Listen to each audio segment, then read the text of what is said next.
My self-absorbed father showed up to my daughter's birthday with nothing but a twig declaring lavish gifts were reserved for his other grandchildren. I was furious and demanded he leave. I'd always known he was narcissistic, but this was unforgivable. Emma had been eagerly awaiting her 10th birthday for weeks. Her wish list featured a new bike, art supplies, and perhaps a playhouse. My wife Laura and I organized a grand party, inviting family and close friends. The decorations were perfect, the cake was ready, and Emma was radiant with joy. My parents arrived late as expected. My father walked in with his usual swagger, my mother quietly following. He carried no gift box or wrapped package. Instead, he held a jagged, broken branch, a stick. Emma looked at it, puzzled. "What's this?" My father handed it to her. "Your birthday present," he said with a smirk. The room went quiet for a moment. A few awkward chuckles came from the guests. My brother, James, and his wife shared amused glances. My mother gave a nervous laugh. Emma hesitated, then took the stick, holding it as if it might break. "I don't understand." My father clapped loudly. "Expensive gifts are only for the other grandkids." Then he burst into laughter as if he'd told a brilliant joke. James snorted. His wife smirked. Even some unaware guests laughed politely, not grasping the malice. Emma's face fell. She turned to Laura and me, whispering, "Why would Grandpa say that?" Laura pulled her close, stroking her hair. I saw Laura's jaw clench, a sign she was holding back her anger, but I wasn't. I faced my father, my voice calm but sharp. "What's wrong with you?" He shrugged, unbothered. "You've never earned my respect, David. Why should I spend money on your kid?" The laughter stopped abruptly. Guests shifted uneasily, realizing this wasn't a jest. Rage surged through me. Years of his manipulations, favoritism, and mind games flooded back. But instead of losing control, I did something unexpected. I smiled. Then I walked to the cake Emma had been thrilled about and cut 2 perfect slices, one for her, one for Laura. I turned to my father. "You're no longer welcome here." Silence, not uncomfortable, not hesitant. A heavy, profound stillness settled, marking something permanent. For half an hour, no one spoke. Not my father, not my mother, not James, not a single guest. And just when he thought he'd won, I ended it for good. My father sat with his arms crossed, his smirk fading as no one came to his defense. My mother kept her gaze down, silent. James avoided my eyes. Guests fidgeted, unsure whose side to take. Emma sat next to Laura, poking at her cake with shaking hands. She wasn't crying anymore, but her joy was gone. That broke my heart the most. My father scoffed. "David, really? Over a prank?" I kept my voice steady. "You shamed my daughter at her own party. That wasn't a prank." He rolled his eyes. "She's 10. She'll get over it by next week." Emma looked up. "No, I won't." His expression flickered. For a moment I saw uncertainty in his eyes, then it vanished.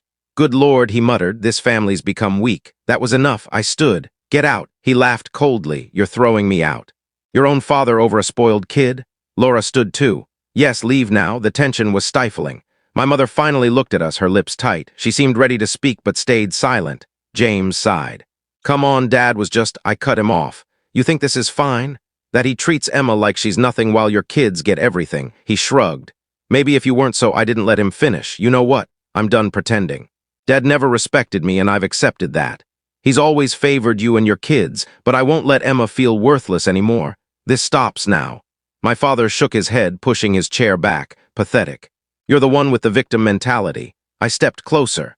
"Victim mentality? You came to my daughter's party and gave her a stick laughing about how you only buy gifts for James's kids. That's not a prank.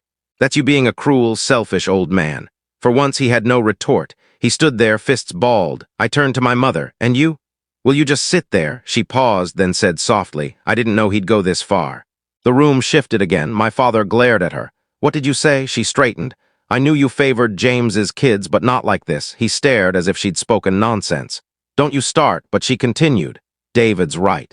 It wasn't a prank, it was mean." James gaped. "Mom," she sighed, "we should leave." My father laughed hollowly. "You're siding with him?" She didn't respond, just grabbed her bag and avoided his gaze. For the first time, my father was speechless. And it was only the start. I didn't give him a chance to argue. "Both of you. Out. Now." My mother didn't resist. She glanced at Emma, her eyes almost apologetic, then walked out. My father lingered, looking around for support. When no one spoke, his face twisted. "You're a disgrace, David," he spat. "A disgrace." I said coldly. "Funny, now leave." He stormed out with a final glare. The door slammed shut. The room remained still. Then Emma broke into sobs. Laura held her, murmuring reassurances. I knelt beside them. "Sweetheart, it's okay." She cried, "Why does Grandpa hate me?" Laura took a deep breath. I kept my voice calm. He doesn't hate you, he just doesn't know how to be kind. Emma sniffled. But he's nice to James's kids. My throat tightened. I know, honey, it's not fair, but we love you more than anything. You don't need him. She wiped her eyes, but my party's ruined, and she was right. The atmosphere was heavy, and guests began making excuses to leave. The joyful celebration had turned into a catastrophe. That night I made a decision. This wasn't over. My father thought he could hurt my daughter and walk away unscathed. He was wrong. He craved control. But he'd never controlled my company. I'd built it from the ground up. Long nights, sacrifices, failures. When it thrived, he acted like he'd played a part, calling it our company, though he'd contributed nothing. I'd let it slide, hoping he'd finally respect me. No more. The next morning, I called my lawyer, remove him entirely. My lawyer hesitated. You sure? He's not officially listed, but he acts like he's nothing, make it clear. At first, my father didn't notice.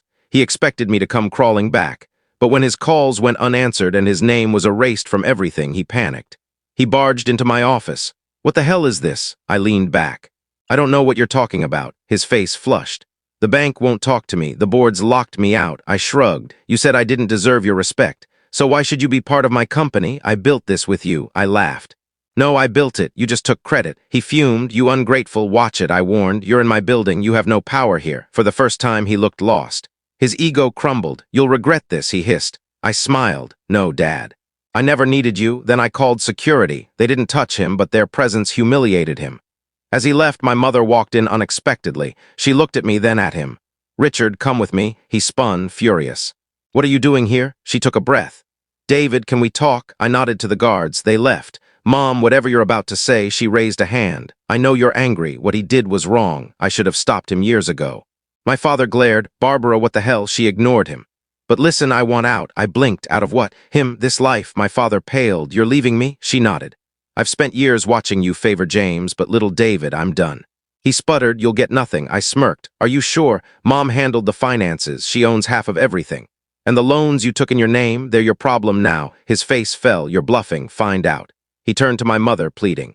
You can't do this. She met his eyes, fearless for the first time. You did this to yourself, Richard. He stumbled back, defeated. As he left, my mother thanked me for showing me I have a choice. Then she walked out. My father was gone from my life, and it felt right.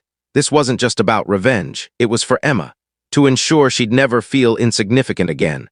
And as I headed home to my family, I knew one thing. He'd never hurt us again.